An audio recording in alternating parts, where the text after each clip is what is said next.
बिस्मिल्लाहिर्रहमानिर्रहीम। अस्सलाम वालेकुम स्टूडेंट्स, ये आज हमारा फाइलम आर्थ्रोपोडा जो है उसकी कंटिन्यूएशन है और आर्थ्रोपोडा तकरीबन अपने इख्तितामी मराहिल में दाखिल हो चुका है। उससे पहले कि ये हम लोग आपको 2-3 इसमें जो आने वाले MCQs होते हैं जो कि बोर्ड एग्ज़ाम के हवाले से बहुत इंपॉर्टेंट माने जाते हैं।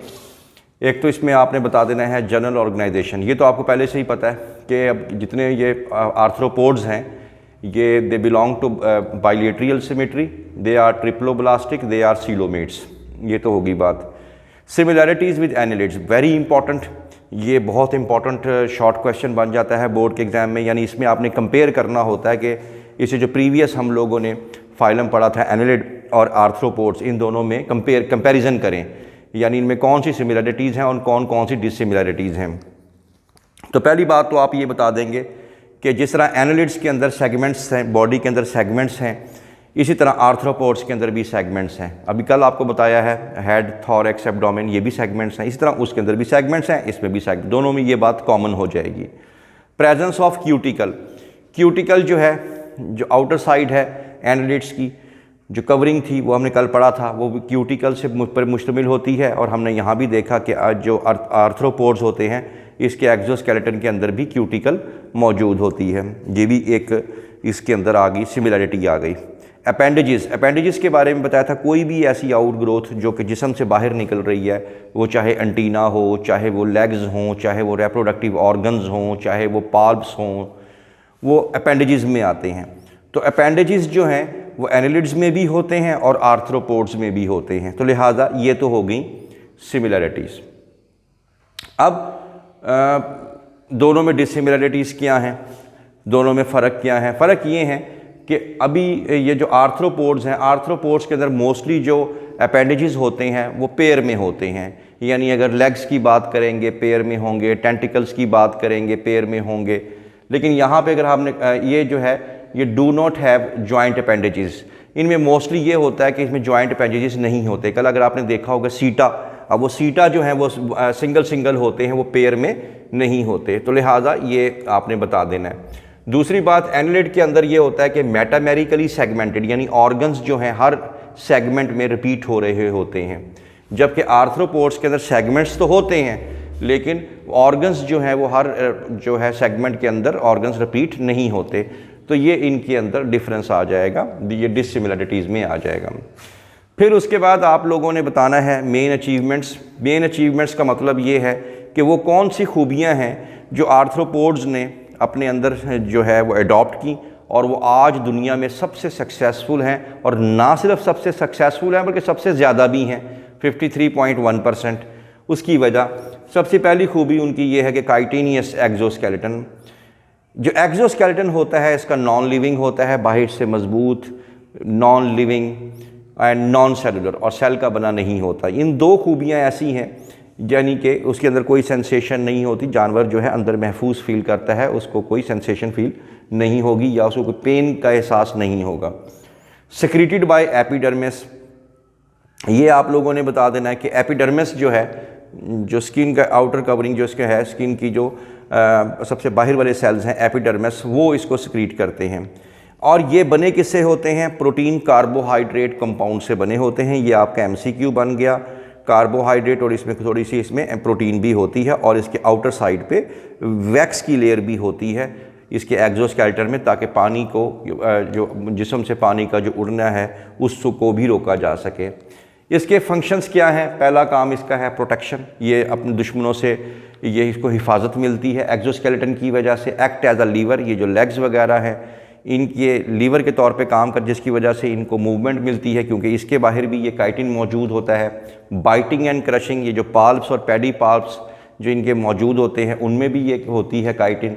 तो फिर ये बाइटिंग भी कर सकते हैं, क्रशिंग भी कर सकते हैं, खुराक को तोड़। इसी तरह कंपाउंड आइज़ उसके अंदर जो है लेंस में भी मौजूद होते हैं। कॉपुलेटरी ऑर्गन्स भी इसी तरह ही काइटिनियस के बने होते हैं। Organs of defence and offence, अब दुश्मन पे हमला करने वाले और अपने आप को दुश्मन से बचाने वाले जो ऑर्गन्स होते हैं अपने दिफा के लिए, वो ऑर्गन्स भी काइटिनियस होते हैं। वेरी इंपॉर्टेंट, एक्डाइसिस और माउल्टिंग, ये बोर्ड के अंदर अक्सर ही ये शॉर्ट क्वेश्चन आ जाता है कि इसमें ये होता है कि जो आर्थ्रोपोड्स हैं, तो जब ये इनका लार्वा जो छोटा है वो अब उसके अब साइज़ बड़ा करना चाहता है, तो अपना जो आउटर जो एक्जोस्केलेटन है वो इसको रिमूव कर देता है और रिमूव करके साइज़ को बड़ा कर लेता है और एक फिर नया जो है वो एक्जोस्केलेटन बना लेता है। तो द पीरियोडिक, हम बता सकते हैं द पीरियोडिक शेडिंग ऑफ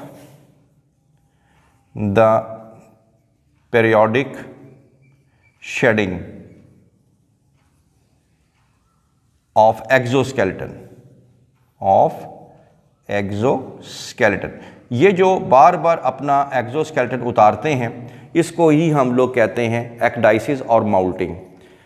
यही वजूहात की वजह पे एक्जोस्केलेटन जो है ये इनकी वजह से ये बहुत सक्सेसफुल हैं और इसकी वजह से ही ये वाइड वैरायटी ऑफ हैबिटेट पे रहने के काबिल हो जाते हैं। इसके अलावा दूसरी इनकी कामयाबी की वजह ये है कि इनके अंदर जो है लोकोमोटरी ऑर्गन्स होते हैं। लोकोमोटरी ऑर्गन्स ईच सोमाइट यानी हर सेगमेंट के अंदर, जैसे मैंने बताया था, पेड अपेंडेजेस हो सकते हैं, एंटीना हो सकते हैं, पाल्प हो सकते हैं, हर सेगमेंट में से लेग निकल सकती है। लेकिन ये अपेंडेजेस ज़रूरी नहीं है एक ही काम करें। कुछ अपेंडेजेस को हम एंटीना भी कह सकते हैं, वो सेंसेशन के लिए हैं, कुछ पाल्प्स हैं दुश्मन को पकड़ने के लिए हैं, कुछ अपेंडेजेस लेग्स हैं चलने के लिए, कुछ कॉपुलेटरी ऑर्गन्स हैं। तो जिस तरह वो सोमाइट या सेगमेंट चेंज होगा, अपेंडेज भी चेंज हो सकता है और उसके फंक्शन भी चेंज हो सकते हैं। तो जॉइंट अपेंडेजेस की बात करें तो इसमें एफिशिएंट लोकोमोशन के अंदर ये काम कर सकते हैं, चलने फिरने के काम आ सकते हैं, ऑफेंस में आ सकते हैं, डिफेंस में आ सकते हैं और रिप्रोडक्शन में, जैसे कि मैंने आपको बता दिया है। तो ये चीज़ें भी इनके लिए बहुत इंपॉर्टेंट है जो इनको हर तरह के हैबिटेट के अंदर, एनवायरनमेंट के अंदर कामयाब बनाती हैं। तो ये आप लोगों का सेकंड लास्ट टॉपिक था एनिलिड का, सॉरी आर्थ्रोपोड्स का। और अब बस इसमें लास्टली अब हम लोग पढ़ेंगे the economic aspects of the arthropods. Thank you very much.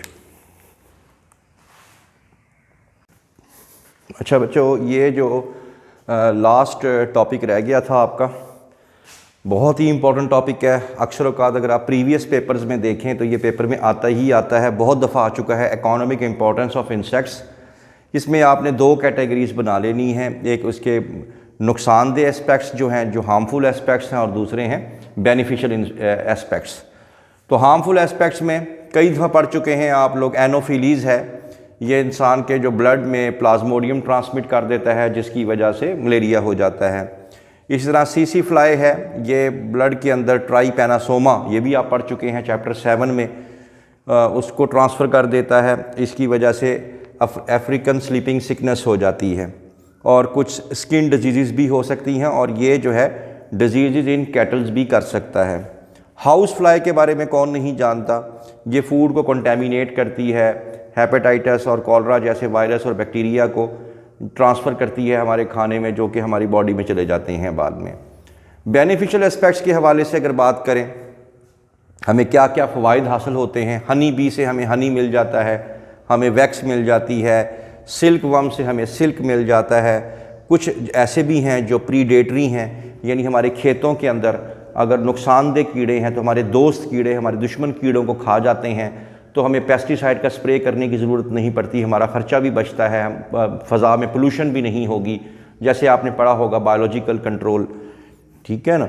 Scavengers, जो डेड जो गोश्त है, जो मीट है, उसको ये खाते हैं और जो मरे हुए जानवर जो हैं, जो मर जाते हैं, उनको ये साफ़ कर देते हैं, हमारे इकोसिस्टम की सफाई कर देते हैं, तो वो स्कैवेंजर्स कहलाते हैं।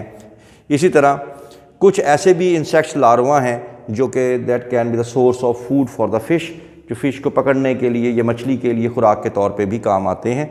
तो ये आप लोगों ने बता देना है, ये बहुत इंपॉर्टेंट टॉपिक है, इसको ध्यान से आप लोगों ने इग्नोर नहीं करना है, इसको याद करना है। Thank you very much.